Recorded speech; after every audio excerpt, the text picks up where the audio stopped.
The impact of The Exorcist can hardly be underestimated, but what's often forgotten is that The Exorcist was based on a true case. In the summer of 1949, the Washington Post ran a series of stories about a local boy who had supposedly been possessed by the devil.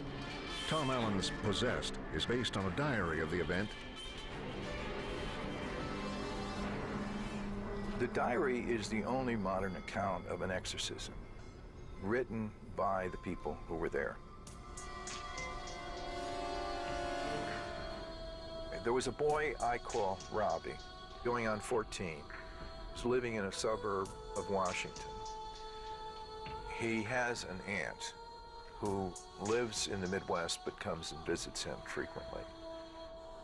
She and he bonded over the idea that she had that she could use a Ouija board to communicate with the dead.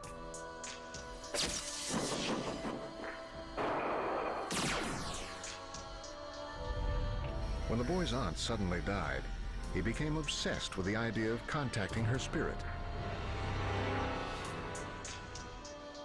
and used the Ouija board to do it.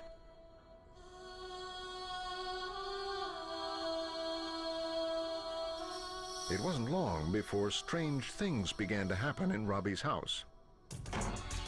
Noises in the house, dripping, pictures either shake or fall off the wall.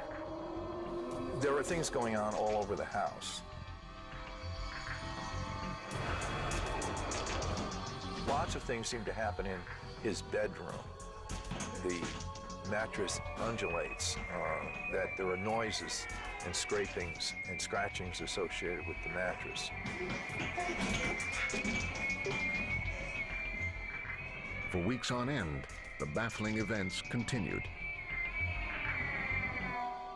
One night, the mother and the grandmother were in Robbie's room, and all three start to hear something that sounds like drums, something that sounds like marching feet, and they actually feel that there's something going on in the bed. The mother and father have no idea what to do. They go to their minister, and he says to the family, "This is too much for me. I don't know what's going on. You've got to go to a priest. Catholics know about this." For 2 months, priests in Washington and St. Louis, where the boy had relatives, tried to exorcise his demon, to no avail.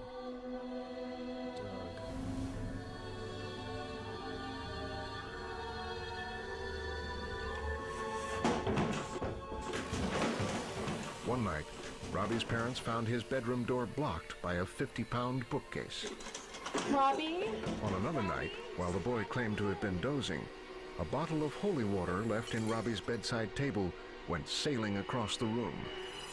As the exorcisms went on, more seemingly supernatural incidents occurred. Scratches began to appear on the boy's body, including the word hell on his chest.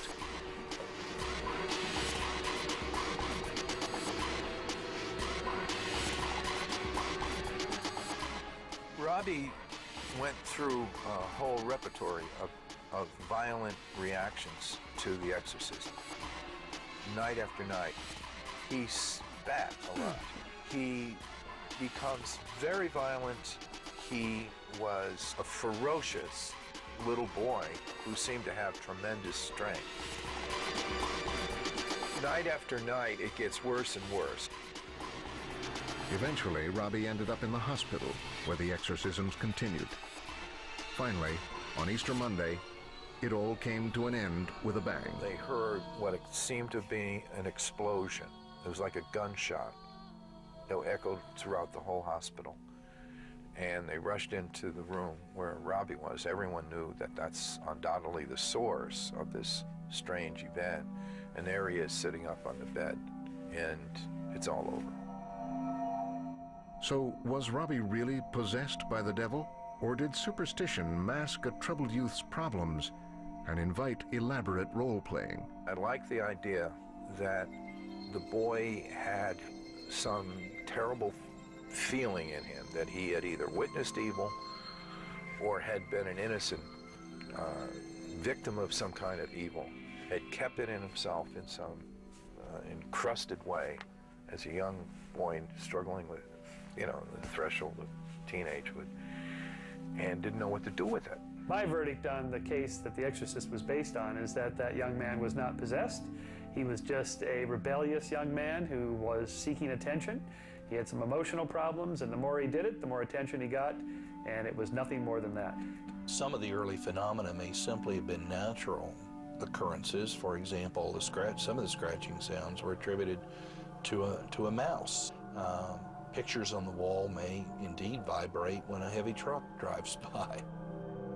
The bookcase that blocked the door, well, when I was 13, I could have moved that bookcase. All of these events are consistent with the pranks of a boy who we know from his childhood playmates was a trickster and deceived people, was full of mischief, and played pranks. Whether Robbie was truly possessed or just a truly annoying teenager, his story ended happily. By all accounts, he reverted to a fairly normal adolescence and was never plagued by demons again. But the newspaper account of his apparent possession caught the eye of novelist William Peter Blatty, and the world would never be quite the same. 3 decades after the release of the movie, the U.S. has 10 official Catholic exorcists where there used to be 1, and charismatic Christians are generating exorcists like crazy. I perform exorcisms on the telephone, in person, on a weekly basis, and on Saturday evenings. I am now an exorcist, not by choice, but by necessity. No one in America is more than a day's drive from getting an exorcism. Nowadays, apparently, demons aren't simply content to possess people. Now they're going after your car, your computer, your precious pet. So if your bed's being tormented by the spirit of a Satanist, who are you going to call? Some may be done.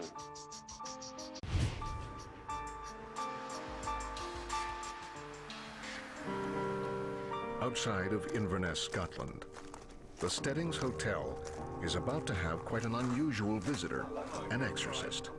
I would call myself a cleanser of spirits, shall we say. People would say, what do you mean, an exorcist? And I have to give in to that point and say, yep, an exorcist. Kevin Carlyon is a white witch who believes that all kinds of inanimate objects can be possessed. When I first walked into the hotel, I can feel there's something here. There's definitely some sort of spook. I asked Kev to come here purely because we'd had quite a few complaints of people with restless nights and no sleep, disturbed sleep. I don't really sort of believe in all this mumbo jumbo, but if it affects my business, then obviously I was willing to try anything. I think ghosts, if you want to call it that, I can actually sense them, whether they're good or bad.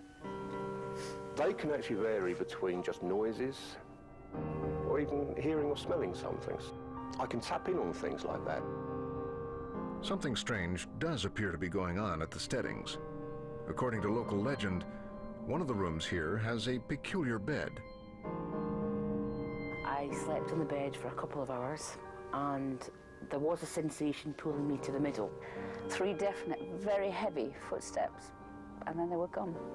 And I definitely heard whispering voices, but it wasn't something that you could explain. The bed in question supposedly belonged to famed Satanist Aleister Crowley, once dubbed the wickedest man in the world. Crowley reputedly spent much of his adult life indulging in black magic and orgies.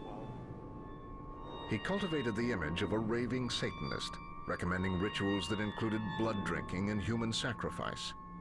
He called himself the Great Beast, and his books, such as Diary of a Drug Fiend, were banned and confiscated as quickly as they were published. Kevin Carlyon is not intimidated by such wickedness. He's got years of experience combating evil spirits, some perhaps less evil than others. I've actually been called in to exercise just about everything you can possibly imagine. From jewellery, a car, television, pubs, a horse, a dog, cats that are acting scatty, In reality, spirits or ghosts can actually turn up anywhere.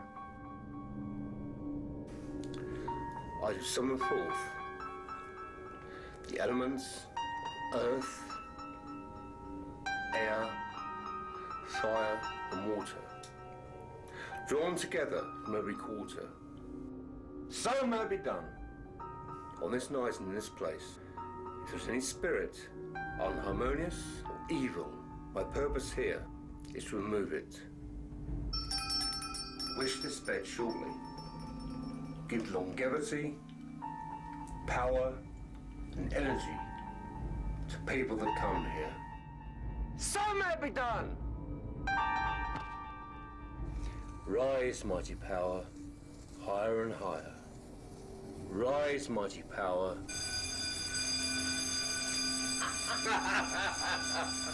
Apparently, the evil spirit of Aleister Crowley is in league with the lowly smoke alarm. So we may never know if his spirit has been dismissed. In the world of spirit possession, it's harder to find two more different exorcists than Kevin Carlyon and Narendra Nayak.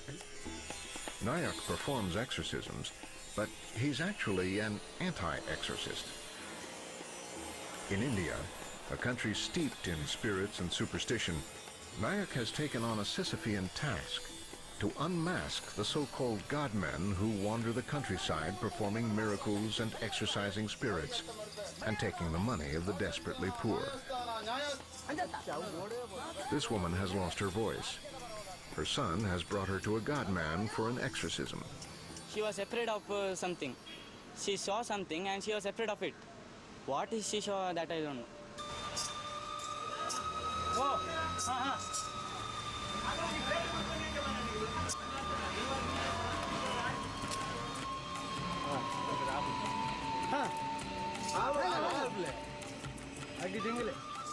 After an elaborate ritual, the exorcism is done. But the woman still can't speak.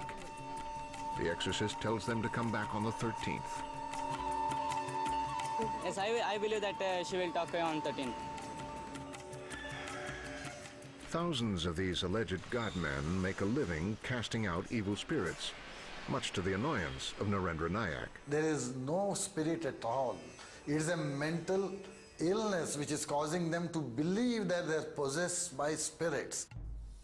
Nayak, a biochemist skilled in the ways of the magician, prepares to become a godman himself. His tools: sleight of hand, red dye, flower buds, and coconuts. And then, very, very slowly inject it. So what he will do is he'll break another coconut, and from inside the coconut, flowers will come. So what I do is, I take the buds and insert them into the eye, one by one, until the coconut is full of them.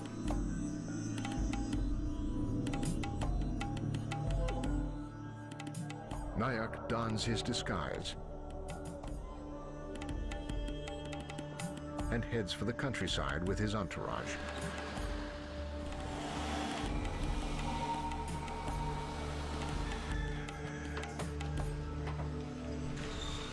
Upon entering a village, he is greeted as a godman. And immediately, the blessings of holy ash rain down magically from his hands.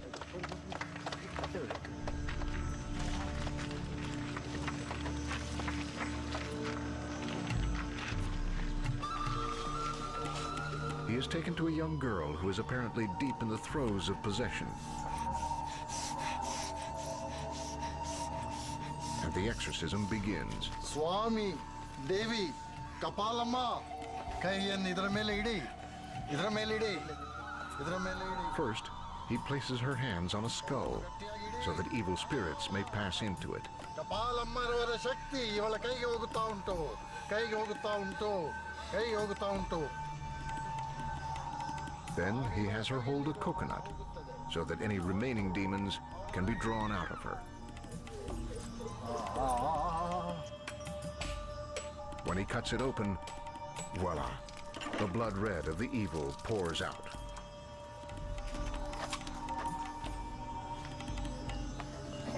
Om Bhrum Brahm Brem Ina Meenakshi Shigra Kalyanaya. After chanting mantras for a while, the holy man breaks another coconut.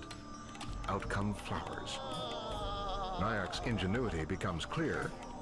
Overnight, the jasmine buds have bloomed. The village has been purified. Shigra Kalyanamastu. As the villagers take in the good news, the exorcist reveals himself as none other than Guru Buster Narendra Nayak. The girl, he reveals, has only been acting. Then he takes the villagers through a blow-by-blow demonstration of his sleight of hand, how to produce ash, blood, flowers, or gold chains as if from thin air. Many here seem as baffled by Nayak's explanations as they would have been by the godman's tricks. But if a handful go away more skeptical than they came, his work has not been in vain. Ultimately, I feel that one day I may succeed in changing the mental attitudes of all our countrymen so that they follow more rational things in their life. Nayak hopes that rational thought can save the poor from being bilked. But belief in possession and exorcism has done far worse than impoverish. It has hampered the understanding of diseases like Tourette's syndrome, which simply look like possession. And in the wrong hands, exorcism can kill, in the Dark Ages and today. The history of exorcism is rife with descriptions of people who today would be treated for mental illnesses and brain disorders, not possession. Today, the Catholic Church goes to great lengths to make sure psychiatric and physical illnesses are eliminated before allowing an exorcism to take place. If the sickness isn't spiritual or demonic, it won't be cured by an exorcism.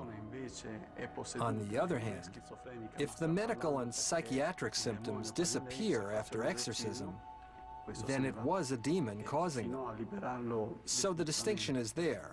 It exists. The important thing is not to confuse the two things. In the past, one of the disorders that almost certainly was mistaken for possession was Tourette's syndrome, recognized only in the past century as a brain disorder. Tourette's syndrome is a neurological disorder characterized by motor and vocal tics, involuntary, rapid, sudden movements, or vocalizations that occur repeatedly. Tourette's has been mistaken for demonic possession in the past, and I think the reason for that is that the behaviors can sometimes appear to be, firstly, completely separate or different from the person's normal personality, and also the sudden or paroxysmal nature of the behaviors, like they've come completely out of the blue. I think both of those factors make it seem as if the person has a separate personality or a separate entity that's acting within them. Perhaps the first document referring to Tourette's dates from 1489. The diagnosis was possession by the devil, and the recommended treatment was exorcism. Others with Tourette's may have been mistaken for witches.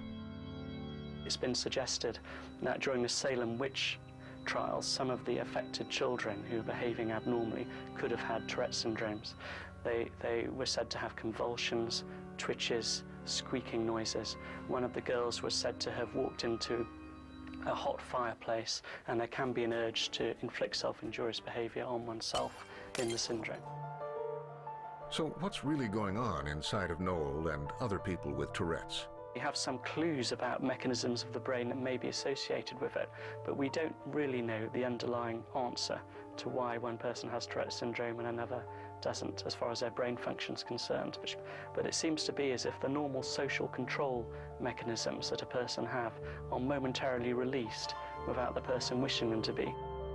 For people with Tourette's, the loss of normal social controls is involuntary, rooted deep within the brain. Possession, as skeptics suggest, may be a strictly voluntary loss of normal social control, but it almost certainly has its own signature in the brain.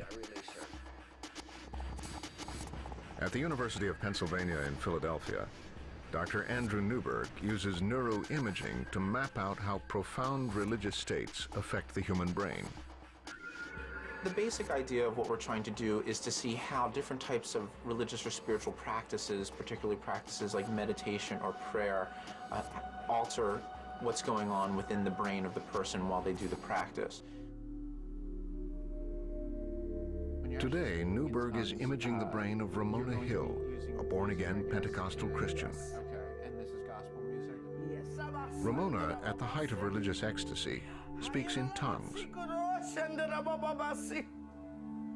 For Ramona and her Pentecostal fellows, this is similar to a state of possession, when the Holy Spirit enters them and speaks through them.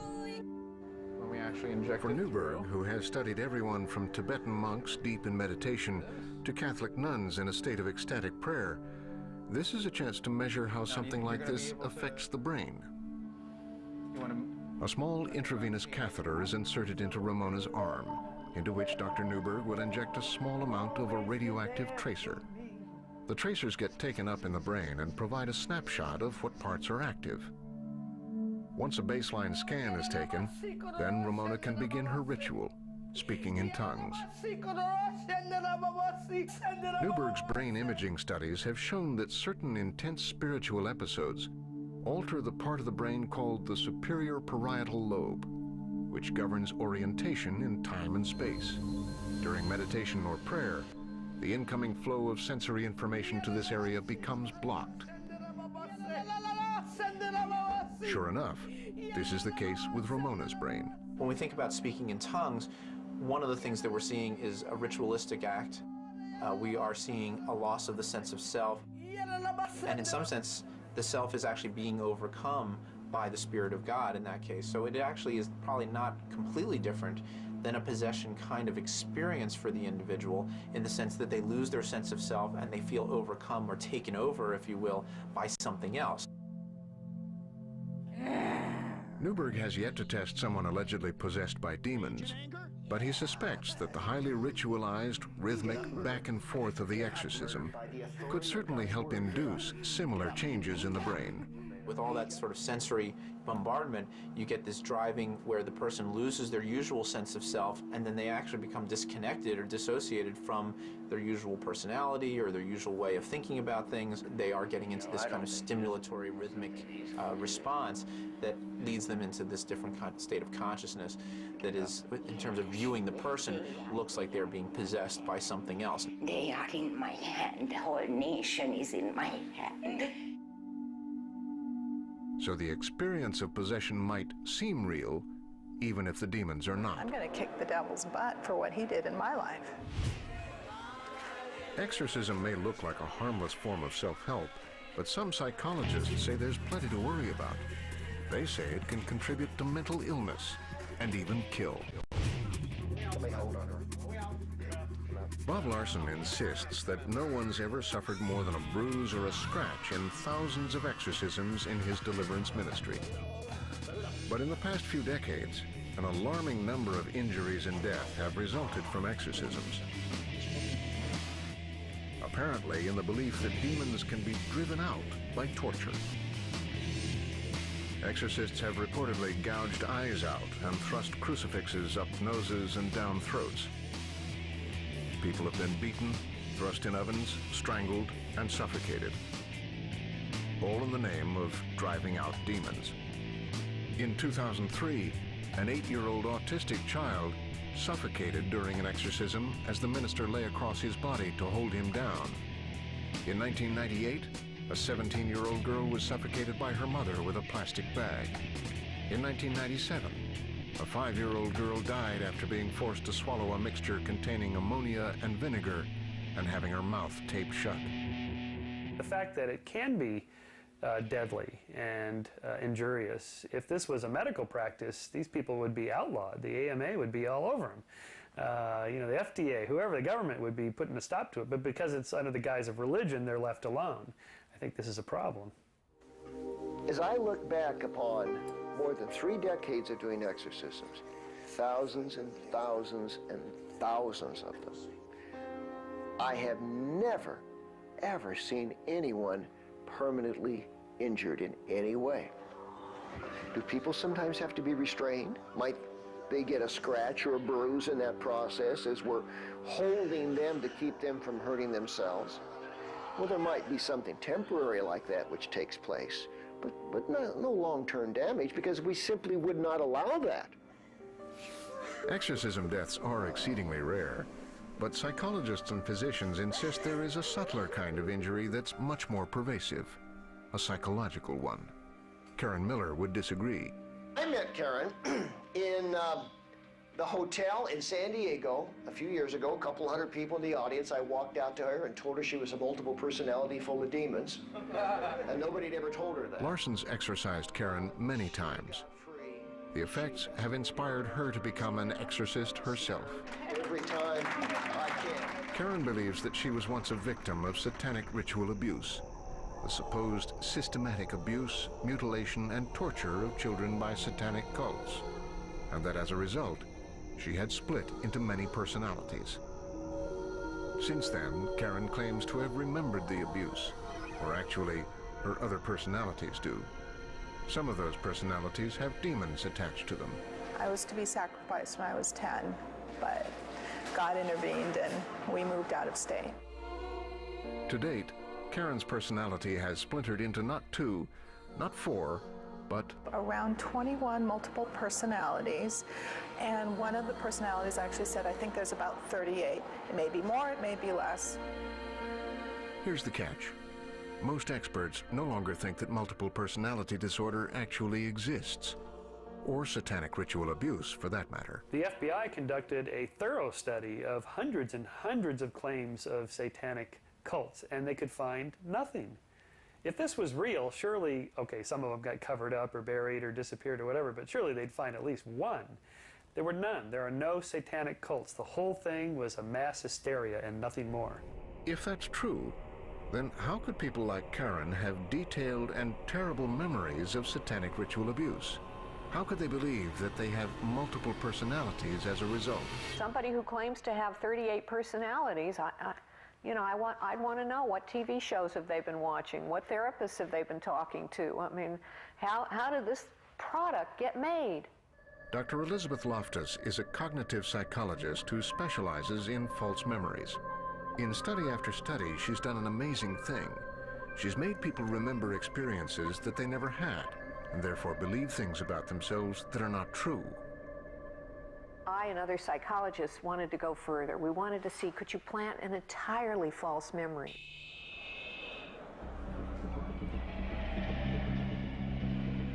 And so we devised a way of making people believe that when they were, say, 6 years old, they were lost in a shopping mall, they were frightened, they were crying. And we did that by telling them, we've talked to your mother or your father or your older brother. We found out some things that happened to you when you were a kid, and we just want to see what you can remember.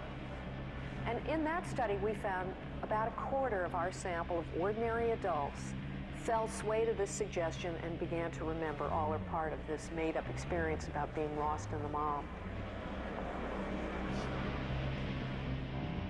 In another study, which I collaborated on, we wanted to see whether we could plant a memory or a belief about something that would be very implausible. And so we got people to believe that they had witnessed demonic possession as a child.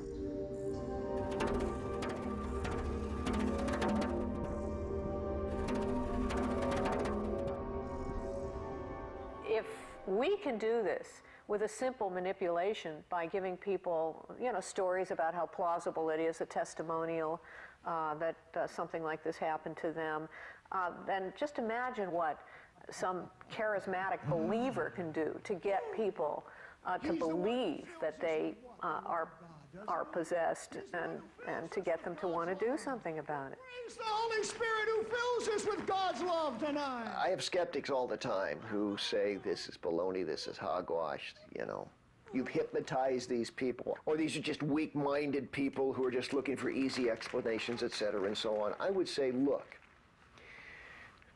I've got 6,000 case studies. We have 100 teams doing hundreds of exorcisms every week. This is working. And whatever it is, even if you don't believe it, isn't it better that these people are now good parents, good members of society, rather than being the potentially explosive evil time bombs that they were? I hate men! I hate men! I hate every man! I hate every man! I hate every man! I hate every man! Most of all, believers ask, why would anyone want to believe something so awful about themselves? It's not as though being possessed by a demon is glamorous. When people get the label, you're demonically possessed, it's making them feel good, and because it's telling them it's not your fault. With this label, we understand you, there are going to be other people like you, and all of that might create a reassurance for people, but it might be a very, very false kind of reassurance. It's much easier to assign blame somewhere other than with ourselves if we can say, well, I'm not a bad person, I'm a good person, but the devil has gotten a hold of me. The devil made me do it. Critics note the most visible damage people sustain here is to their wallets. This 4-hour series is called How to Have Authority Over Demons and the Devil. How to do deliverance. You know, a cynical person might think that Bob Larson was possessed by the devil and might think that he was doing the devil's work. The man certainly is making a business out of exorcism. You too can manifest demons on your couch with my help. Look, in a way, this is America, and, you know, making money on things is what Americans do. But it does look a little suspicious where he's, you know, exorcising demons, and he takes MasterCard. We have voluminous files of people's lives that have been restored to a successful contribution to society. This is working. So, is there a place for the devil in the modern world? Do we ignore the devil at our peril? And is exorcism real? Everybody needs to go through a process of prayer of asking God, Lord, if there's a demon hiding anywhere in my life, please get rid of it. And if you can't, call me. Exorcism, like all the paths of faith that the Church offers, is an open window full of light in a dark world, in a dark room. I absolutely do not believe people can be demonically possessed because I don't believe in demons. My worry is that people with clear neurological or neuropsychiatric conditions can sometimes be mistaken for demonic possession and receive inappropriate treatment, if you like, in terms of exorcism.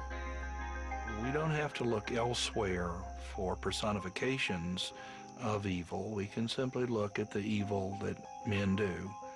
The devil can and does impact our life, and significantly so. He's out to steal, kill, and destroy anything he can get.